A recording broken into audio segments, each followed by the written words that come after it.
Hello and welcome to another episode of Driving with the Guru. This is your host, Ricky Catton, Symbian Guru, and you'll notice that the background is now moving, which is, I'm real excited about this.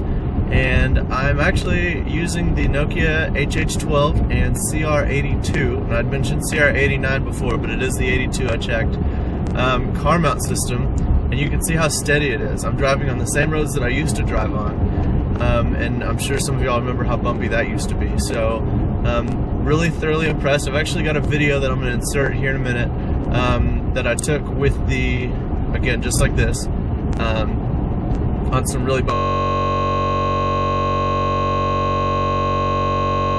I am testing out the Nokia HH-12 and the CR-82 car mount system, and I'm trying to take a video to show you how smooth it is and how much more stable it is than the other system that I was using. So I'm cruising down the road, and this is actually kind of a smooth road, but we'll see how bumpy it is. I'm fixing to go over some railroad tracks here in a minute, so you'll see how firm and stable that the mount actually does hold the phone, which has better things than just taking videos of yourself while driving around town.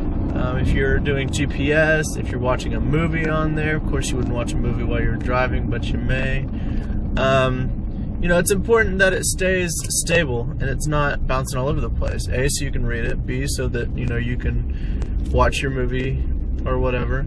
But it's important that it holds it steady and that it's not jostling about the whole time. So waiting for the train actually did just pass by, so that would be the time that I choose to make a video. So here come the railroad tracks, and as you'll be able to see, it's a remarkably stable picture still. You know, I just went over freaking railroad tracks and it didn't shake that much, so hopefully, I haven't watched the video yet. But if you remember my previous episodes of Driving with the Guru, then you'll remember how bumpy and shifty it was. Excuse me, I'm just getting over a slight cold actually. I've still got the phlegm going on. So wouldn't you know that the time that I go to video this, I get stoplights and train stoppings and all that kind of fun stuff. So but anyways, hopefully this kind of influences you if you're wanting to use the car mount. It's great for using your phone in your car.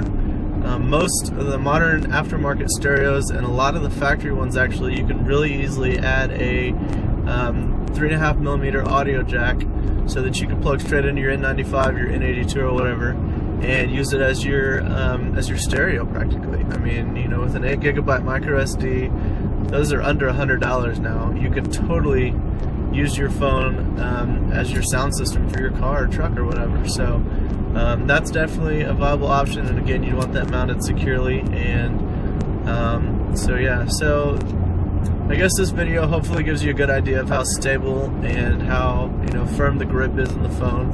I've tried my hardest to actually get the phone to fall out of the mount like I was able to with my other mount, and I can't do it. So the Nokia one definitely gives a better grip, superior, you know, stability and all that kind of stuff. So hopefully this will help you in future purchasing decisions, and if not, well, it's fun for me to take the video anyways. You know me, I like to video and drive. So anyways, thanks for tuning in, and if you have any questions or anything, please leave them as a comment on the bottom of the thread. And thanks again, as always, for reading Symbian Guru, and hopefully you're finding the information useful. That was a good example of how the Nokia car mount system really improves the stability and makes it really easy to video yourself driving, obviously, or whatever else you may want to use it for. If you're doing GPS or something, it's really good to not have that you know, jiggling around in your windshield or anything. So real excited to have another actual driving with the Guru as opposed to parking with the Guru. So we'll see how this keeps going. That's really it. I mean, there's a little bit of like that. Next week is CES. Things are going to be really crazy, and I've got a really exciting chatting with the Guru coming up next week, so I'm real excited about that. You'll definitely want to stay tuned. I am working really hard to get those listed in iTunes. I've got a plugin set up, and I need to figure out where to put the files and all that kind of stuff. So bear with me on that, but it'll become really, really easy to share it with your friends. Just say, hey, here's the link in iTunes, go at it, or you'll be able to search the iTunes podcast directory and get both chatting and potentially driving with the Guru. I haven't figured that out yet, or decided if I want to do that. So let's check and see what's in my glove box today. I'm real excited about this one. And today in the glove box is the iPhone. Once again, I know I've already had this, but I've spent 3 days now. It took me probably a grand total of about 15 hours to figure out how to unlock and jailbreak this thing. I really found it absurd, and there's posts coming on this. I really found it absurd that I couldn't just put in my AT&T SIM card and use this thing without activating through iTunes, because I have an old MediaWorks package and there's no way in the world that I would give that up just to test an iPhone. So I was really frustrated by the lack of, I mean, it might as well have been a CDMA phone as far as, you know, keeping with standards and this whole idea of a SIM card and all that kind of stuff. So not really impressed with that. However, the phone itself is actually not that bad once you jailbreak it.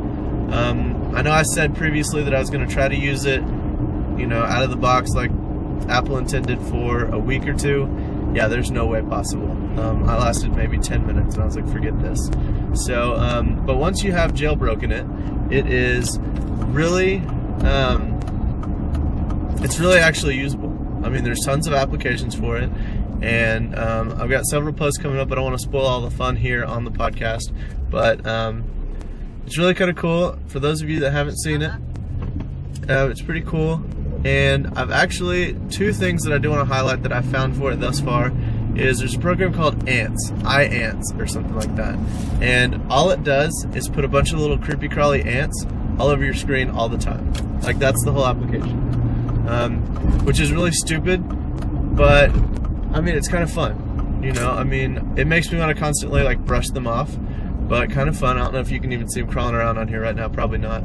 The other one is a voice pack, and it's a chick with a British accent, and it's a lot of fun. So let me show you. Sorry, I'm driving. Maybe we shouldn't do this driving with the Guru. I'm going to lock the phone. System locked. And you can hear that it says that. Now when you unlock it, listen. Oh. Yes, lover. It says yes, lover. Love that.